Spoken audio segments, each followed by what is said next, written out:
All right, well, here we go. We are at the end of Unit 2. Got a couple more days left. As I mentioned in my previous email, and hopefully you watched the video that I reposted that was a higher quality video. You could actually hear what I was saying.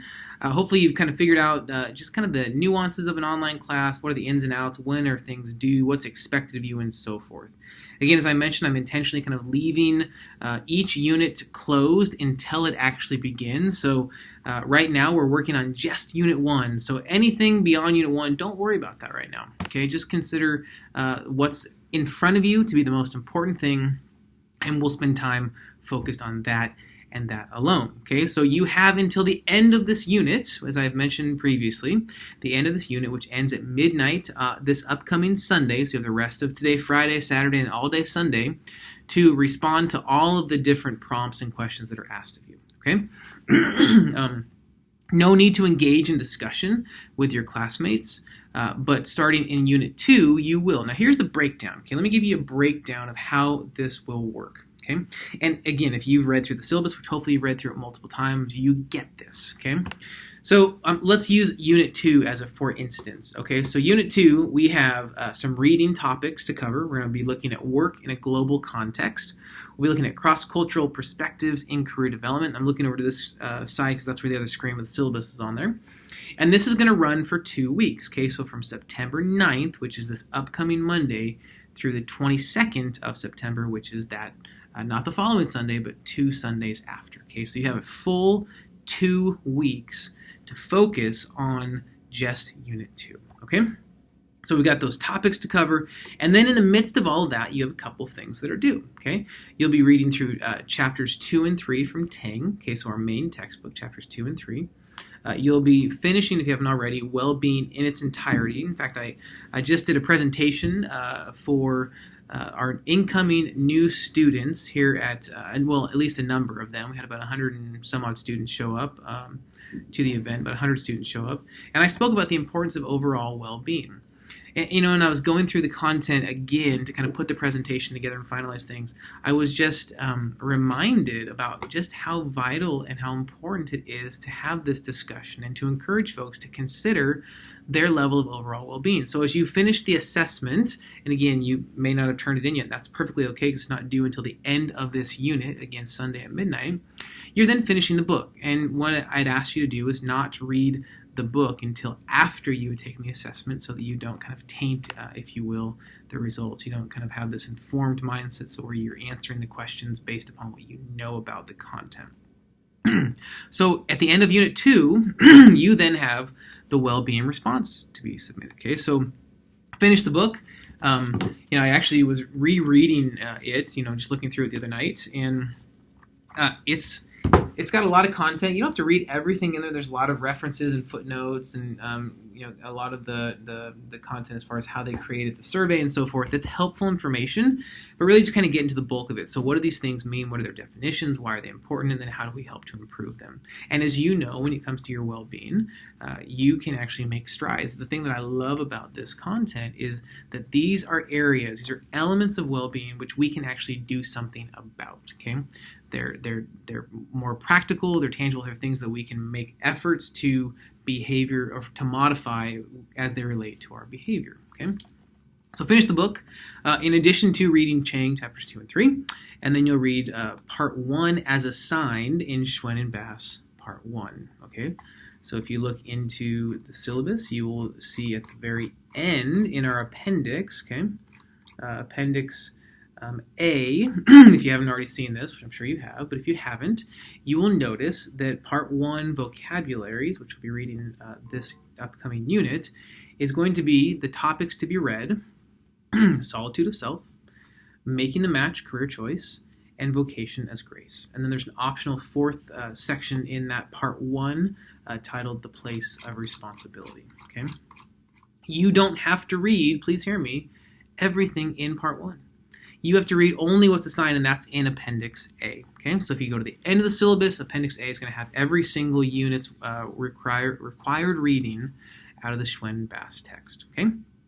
In addition to all those readings that you'll be doing, you then have, as I mentioned, the well-being response. You'll have your Schwen and Bass entry and discussion number 2. Okay, and your Tang case study number 2. Okay, this discussion from Schwen and Bass. This is where the engaged dialogue is going to occur. Okay, so by the end of week 1 of Unit 2, you will respond to the prompts. Okay, there's a number of prompts in the discussions, right, under the discussion boards, and it actually asks you some questions, some things to think about, things to consider, and things to respond to. You have from Sunday night at midnight, or Monday at 12 a.m., this upcoming the 9th of September, all the way through the end of that first week of the unit. Okay, you will respond in that time, and if you want to, you can engage in conversation with your classmates. But then you have, and this class is built on and based off of an 8-unit course that's transferable. I can use it either in the summer as 8 weeks, or I can use it in the fall, spring as 16 weeks, which actually gives you more time to focus on the content. Okay, so the second week of the unit, you will then engage in conversation with your classmates. And what I love about the 16-week semester is it gives you more time to actually do the engagement component, right? If you and I were in a face-to-face class, which I think is probably the ideal setting, right? Or at least kind of a hybrid. Now, we don't have the luxury of that for this class because we need to have a reach that gets all of our regional campuses and so forth. I think the content is actually very good to be taught in an online classroom setting.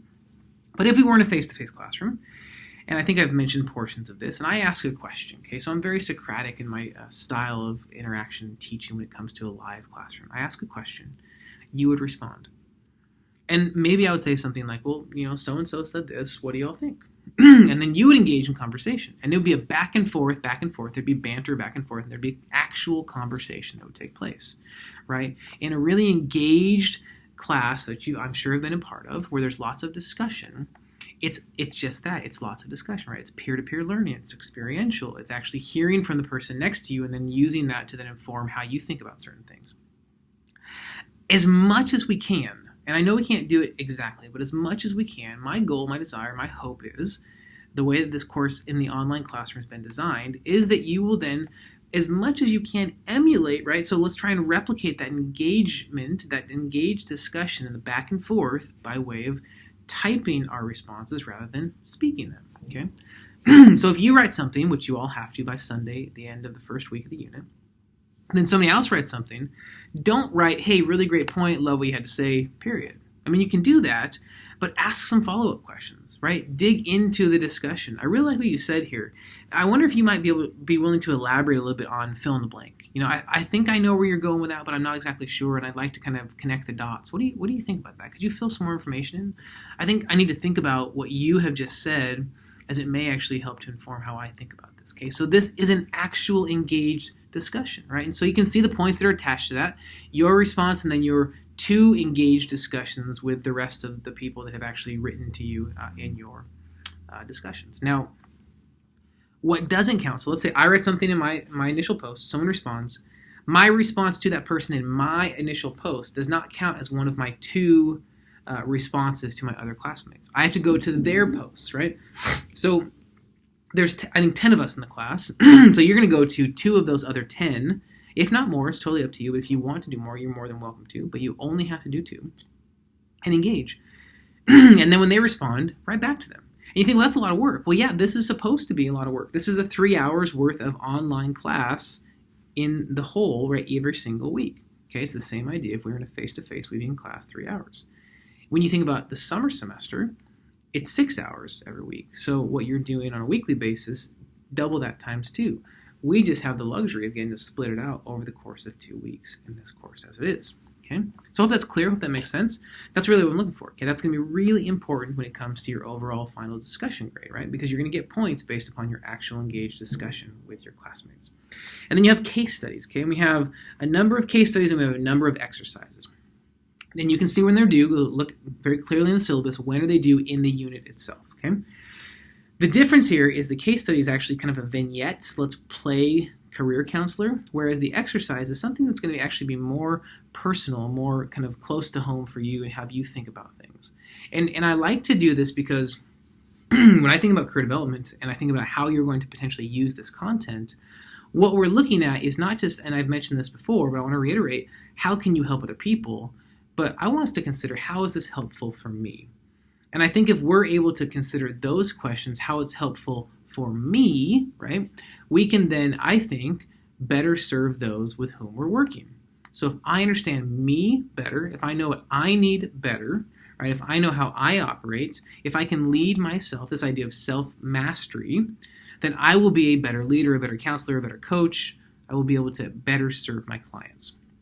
And if we know that we're in the right spot, we're excited, as he talks about here, from an engagement standpoint, if our strengths are engaged in the work, meaning that we get to do the things that we love to do, right? The question of what's your dream job? Many folks, even though what I mean, like dream job, I want to be the person that picks music for soundtracks.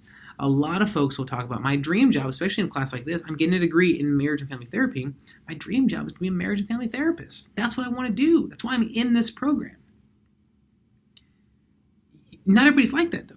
So you get to help them. You get to consider what it is that they want to do. And you get to ask those questions based upon your understanding of the fact that you are doing the very thing that you have set out to do, that you love to do, that is your very dream job, right?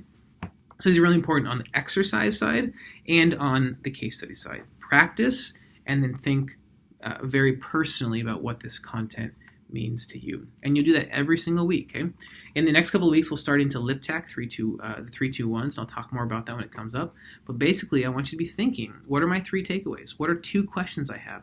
And then what's one aha? So in the weeks to follow, when you have a LipTAC 3-2-1, the order of kind of how we do things will be, I will post an initial video in the first part of that unit, okay? So for instance, this upcoming Monday on the 9th, I'll post a video on Monday night, okay?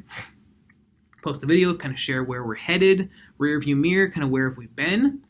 And then in the following week, so actually starting in week, week 4, the second week of that unit, I will then respond to your questions that you ask in the LipTAC 3-2-1 based upon the readings, okay? So 3 takeaways, 2 questions, 1 actionable item, something you can put in practice tomorrow, okay? Because I want you to think about some questions, and I'm not going to answer all of them because there's a number of you, and I only want to take about 15 minutes, but I'll look at the questions and think about, okay, what are some of the more maybe relevant, pressing questions? What are the ones that kind of the common questions, if you look at kind of where do they all centralize and kind of are their common themes, and I'll speak to that. Right? I've been doing this work for quite some time, and so I don't have all the answers, but I have plenty of answers. I have plenty of experience in doing this, and what I have to offer is going to be potentially helpful for you in your practice. So ask really thoughtful, intentional questions that you know may be responded to in a video, okay? And if I'm not verbally speaking a response to them, there's a good chance that I might actually write a response, in your own personal thing and say, hey, I'm not going to answer this one out loud, but here's some thoughts. Or maybe I'll send an overall email and I'll speak to some of the other questions that you have, okay? So every single week when you log in, or I should say every single unit you log in the instructor video section of that module, you will find my opening comments for that unit, okay? I think what happens sometimes is either your notifications are turned off or an email comes through and doesn't actually kind of indicate what it's really meaning to articulate.